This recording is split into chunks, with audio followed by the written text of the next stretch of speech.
दाम नमस्कार, सत श्री अकाल।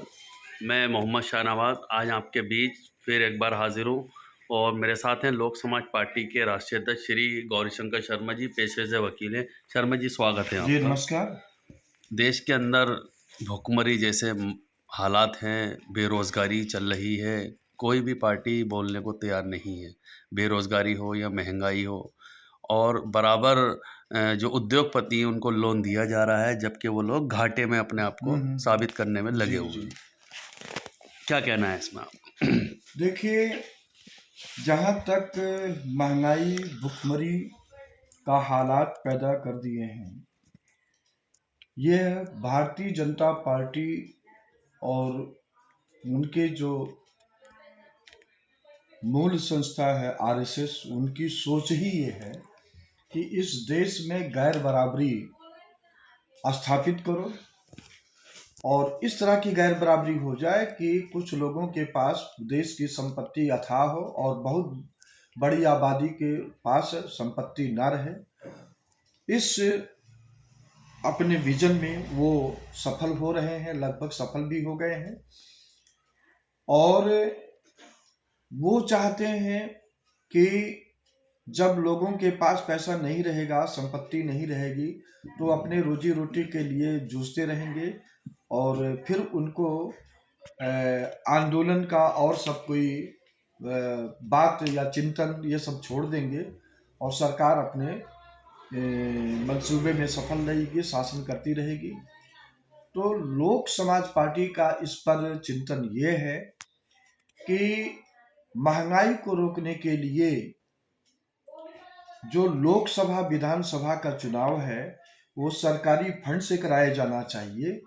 यह 1978 में जस्टिस वीएम तारकंडे, मुरारजी भाई की सरकार थी, उसने रिपोर्ट दिया था कि संसद की पवित्रता बनाए रखने के लिए और देश में महंगाई को रोकने के लिए लोकसभा विधानसभा का सरकारी फंड से चुनाव किया जाना चाहिए।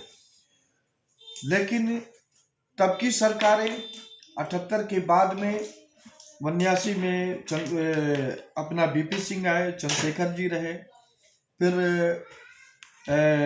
अपना नरसिंह राव रहे, फिर आपका कुछ दिन 13 महीने की इनकी सरकार रही वाजपेयी जी की, फिर इसका आपका इनका आ गया एस.डी. देवगौड़ा, फिर आई.के. गुजराल, फिर अटल बिहारी वाजपेयी, फिर अपना मनमोहन सिंह, फिर अब तो आप नरेंद्र जी चल ही रहे हैं। तो इन किसी ने भी जस्टिस वीएम तारकुंडे की रिपोर्ट को लागू करने को नहीं सोचा। लोक समाज पार्टी का विजन इस पर यह है, चिंतन यह है कि हर हाल में महंगाई को रोकने के लिए लोकसभा विधानसभा का चुनाव सरकारी फंड से कराया जाना चाहिए। और जब सरकारी फंड से होगा तो जो आज कारपोरेट घराने जैसे अडानी का हाल पूरा देश ने देख लिया और हो रहा है, लोग जहां तहां जैसे भी विरोध कर रहे हैं, लेकिन सत्ता का जो केंद्र नरेंद्र मोदी जी हैं, वह अपने दोस्त को किसी भी कीमत पर जेल जाने नहीं देना चाहते हैं, इसलिए वो हर हथकंडा अपनाए हुए हैं। लोक समाज पार्टी इसके लिए 26 फरवरी को इस अडानी प्रकरण को लेकर के सोनिया विहार ढाई पुस्ता पार्क पे प्रदर्शन होगा।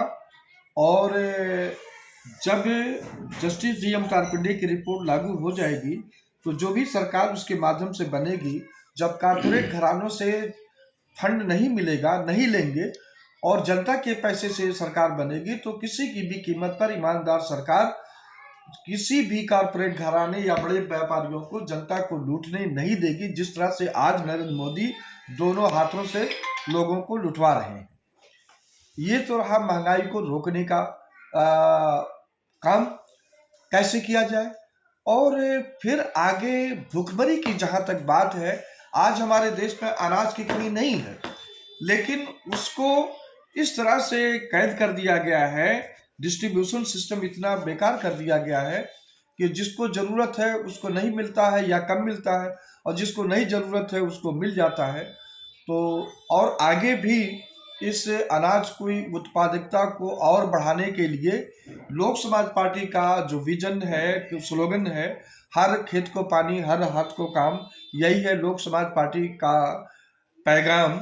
तो हर खेत को पानी के संदर्भ में यह है कि इंदिरा जी अपने काल में नहर योजना चलाई थी, उसको अब इधर रोक दिया गया था। लोक समाज पार्टी उस नहर परियोजना को पूरे देश में चलाने का काम करेगी।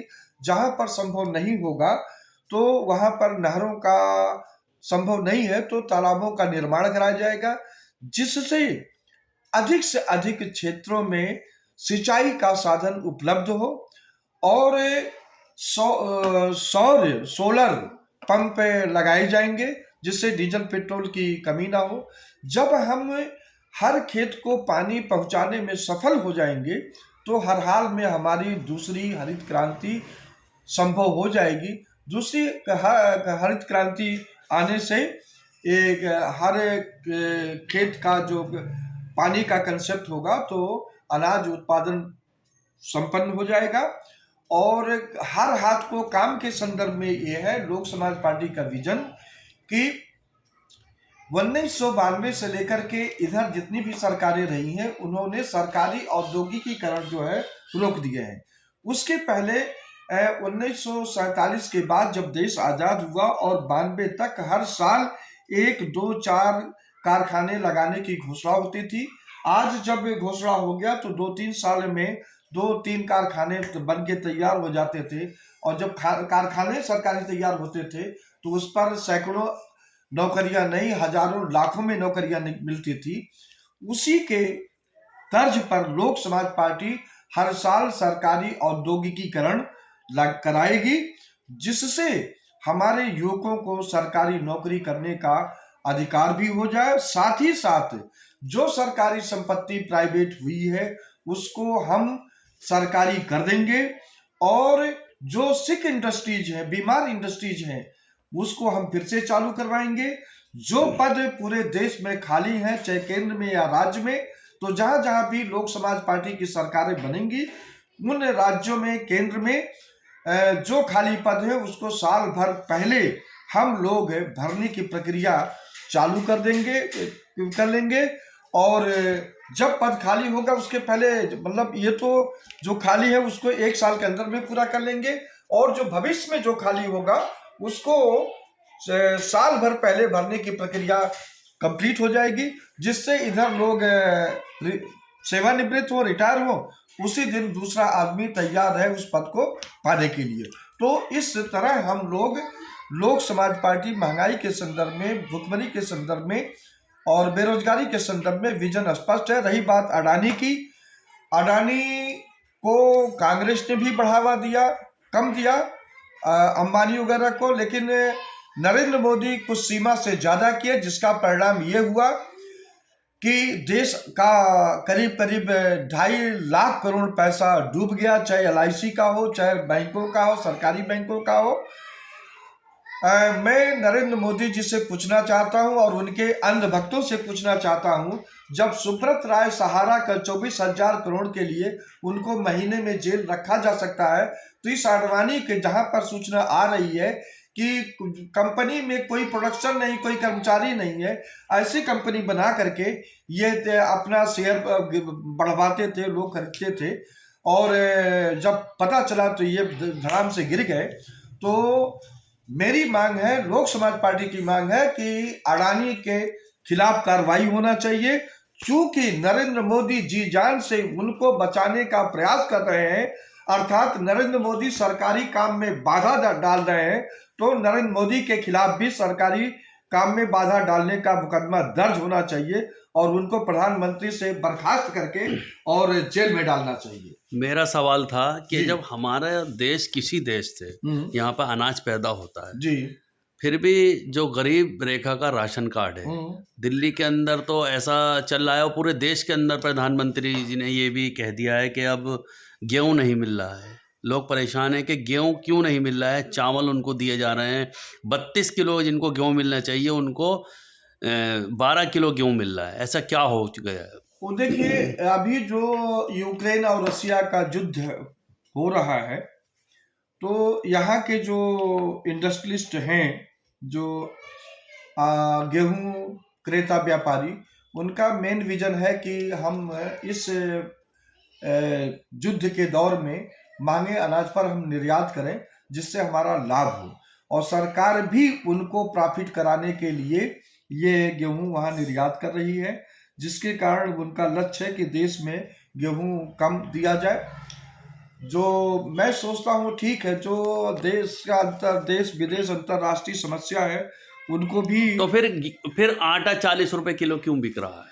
आटा 40 रुपया किलो बिक रहा है, वो भी लोकल अगर पैक का लेंगे तो 50 से ऊपर जा रहा है। हाँ, जीएसटी वगैरह को लेकर के वो महंगा हो जा रहा है।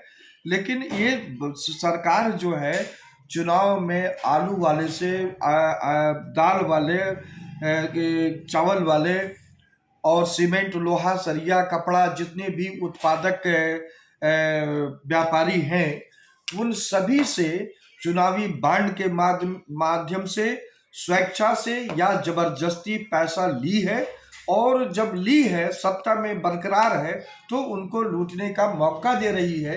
इसी चीज को रोकने के लिए जस्टिस डीएम तारकुंडे ने ये रिपोर्ट दिया था कि विधानसभा लोकसभा का चुनाव आप सरकारी फंड से कराएं।